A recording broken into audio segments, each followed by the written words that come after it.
Olá, gente. Deus abençoe a todos. Um prazer estar com você outra vez para o nosso momento segunda às 18, que está sendo muito bem visualizado, curtido, compartilhado, comentado e algumas pessoas inclusive sugerindo alguns temas, o que é muito bom, muito legal, porque abre o leque e a gente começa a captar alguns temas que vocês gostariam de ver sendo pontuado, abordado, sugerido. Um dos temas que foi sugerido e que eu quero pontuar nesta segunda às 18 é a apostasia. A apostasia é um tema muito bem comentado, muito tratado nas Sagradas Escrituras, tanto pelo Senhor Jesus quanto pelos mestres apostólicos. E na história da igreja o assunto também foi tratado pelos chamados pais da igreja, que foram as colunas que estabeleceram os fundamentos das doutrinas que nós defendemos hoje enquanto cristãos, enquanto seguidores de Cristo e enquanto igreja. Etimologicamente, a palavra apostasia significa abandono, apartar-se, abdicar, renunciar à fé ou um conjunto de doutrinas. Na teologia e na tradição católica, apostasia é rejeitar a fé católica e não se submeter à orientação, à doutrina ou à autoridade papal. Biblicamente, teologicamente, a apostasia é rejeitar os fundamentos da fé cristã, rejeitar os ensinos bíblicos fundamentais e passar a viver aliado a um padrão de vida mundano, seguindo os desejos carnais à própria cabeça, e rejeitar o ensino bíblico como um todo. Se nós analisarmos isso de maneira cuidadosa, vamos chamar de maneira fria, a apostasia não está relacionado a se desviar de uma igreja, deixar de fazer parte do rol de membros de uma comunidade evangélica ou não.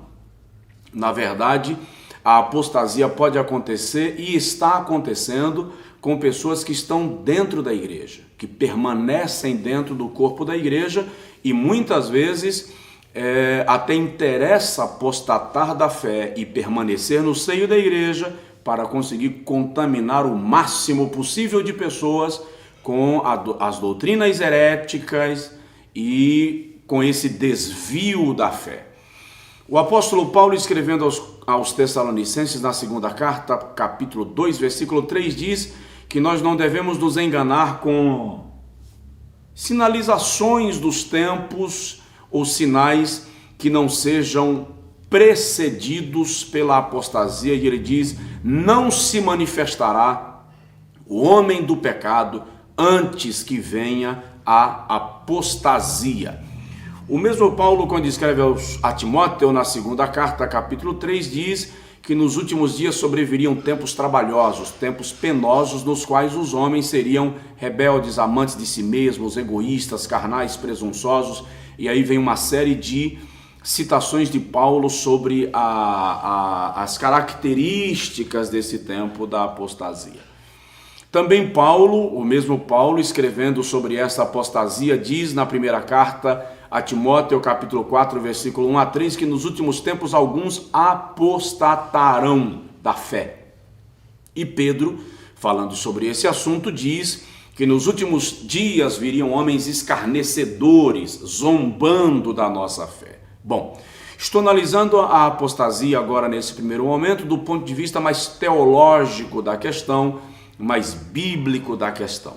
Mas o que eu quero pontuar com vocês é uma palavra de Paulo quando ele está se despedindo da igreja em Éfeso e toda aquela região, em Atos capítulo 20, versículo 28, e ele reúne todo o corpo ministerial da igreja na região de Éfeso e diz assim: olhai por vós mesmos e pelo rebanho sobre o qual Deus vos constituiu ministros, para apacentardes as ovelhas que ele adquiriu com o seu próprio sangue.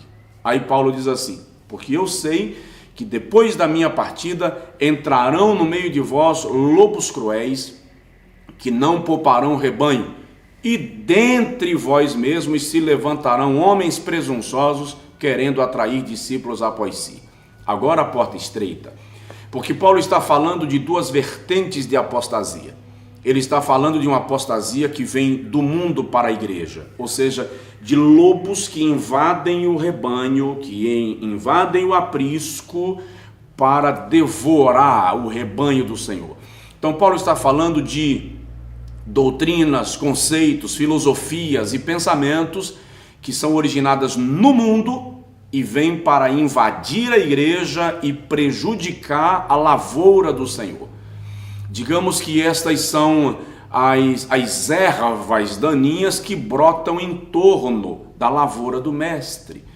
Mas existe outro tipo de apostasia que Paulo está falando aqui no texto, que é a apostasia que brota dentro da própria lavoura.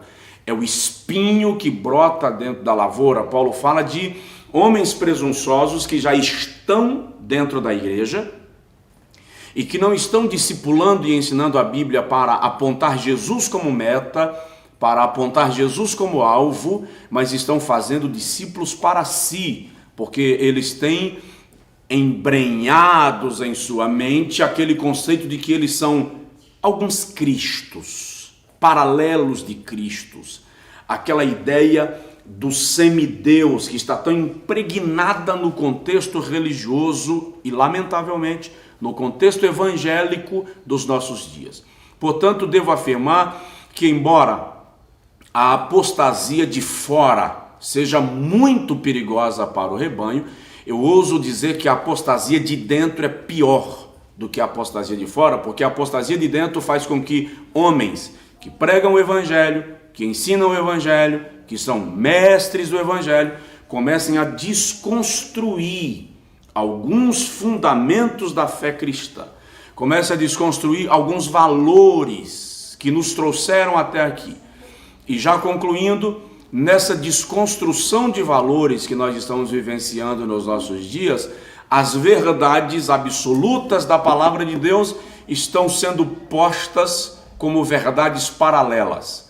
Então, aquilo que a gente rejeitava por ser pecado, nós estamos criando uma nova nomenclatura para o pecado, e com essa nova nomenclatura nós estamos adaptando a situação.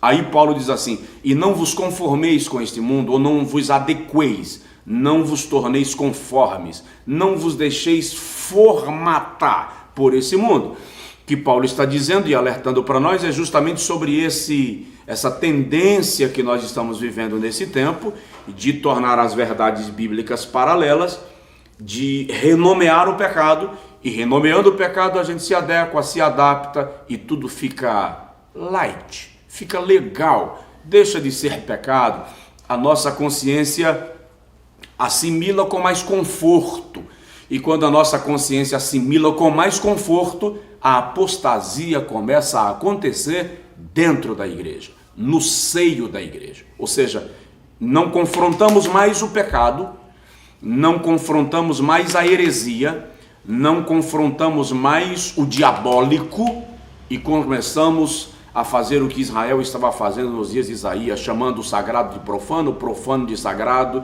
e aí as coisas se misturam e se perdem as referências. Mas, concluindo nossa segunda às 18, a Bíblia diz que a igreja é a coluna e a firmeza da verdade. Portanto, uma das marcas da verdadeira igreja neste século e neste final dos tempos é a pregação da verdade, doa a quem doer, a Bíblia é Bíblia, o erro é erro, o pecado é pecado, o céu é o céu, o inferno é o inferno, e você decide, eu decido, nós decidimos o que queremos da nossa vida. Só não dá para servir a Deus e ao mundo. Só não dá para ser crente e incrédulo. Não dá para ser luz e para ser trevas. Não dá para ir para o céu vivendo como quem vai para o inferno. Deus nos ajude, Deus abençoe. Esta é a nossa segunda às 18. Um beijo no coração, fica com a gente. Deus abençoe.